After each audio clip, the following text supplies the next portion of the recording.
আসসালামু আলাইকুম রহমতুল্লাহি আবরাকাতুহ। সম্মানিত দর্শক শ্রোতা, এখন আমি আলোচনা করব নামাজের আহকাম যে 7টি আছে, অর্থাৎ নামাজের বাহিরে যে 7টি ফরজ আছে সেই 7টি ফরজ সম্পর্কে। 1 নম্বরে হচ্ছে শরীর পাক, অর্থাৎ সকল প্রকার অপবিত্রতা থেকে শরীরকে পাক পবিত্র করতে হবে। এজন্য প্রয়োজন বোধে উজু, গোসলের প্রয়োজন হলে গোসল অথবা তায়াম্মুমের মাধ্যমে পবিত্রতা অর্জন করতে হবে।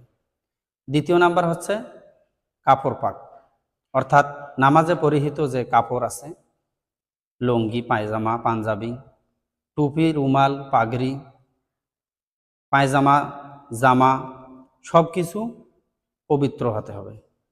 এই পবিত্র রাখা হচ্ছে ফরজ।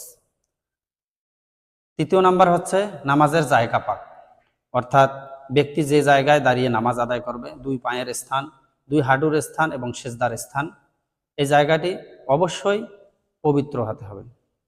4 নাম্বার হচ্ছে সতর ঢাকা, অর্থাৎ পুরুষের জন্য নাভির উপর থেকে হাঁটুর নিচ পর্যন্ত, মহিলাদের জন্য 2 হাতের কবজি এবং 2 পায়ের গিটের নিচ এবং মুখমণ্ডল ব্যতি রেখে আপাদে মস্তক ঢেকে রাখা হচ্ছে ফরজ। 5 নাম্বার হচ্ছে কিবলামুখী হওয়া, অর্থাৎ নামাজ আদায় করতে হবে কিবলামুখী হয়ে। 6 নাম্বার হচ্ছে ওয়াক্তমতো নামাজ আদায় করা। ওয়াক্তমতো নামাজ বলতে জোহর, আসর, মাগরিব, এশা যে 5 ওয়াক্ত নামাজ আছে, 5 ওয়াক্ত নামাজের নির্ধারিত সময় আছে, এই নির্ধারিত সময়ে নির্ধারিত নামাজ আদায় করা, এটা হচ্ছে ফরজ।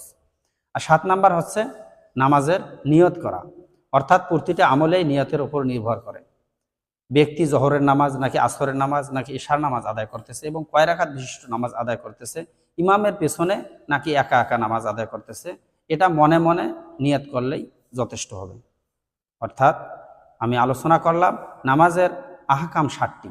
আবার বলি, 1 নম্বরে হচ্ছে শরীর পাক, 2 নম্বরে কাপড় পাক, 3 নম্বরে জায়গা পাক, 4 নাম্বার সতর ঢাকা, 5 নাম্বার কিবলামুখী হওয়া, 6 নাম্বার ওয়াক্তমতো নামাজ পড়া, 7 নাম্বার হচ্ছে নামাজের নিয়ত করা।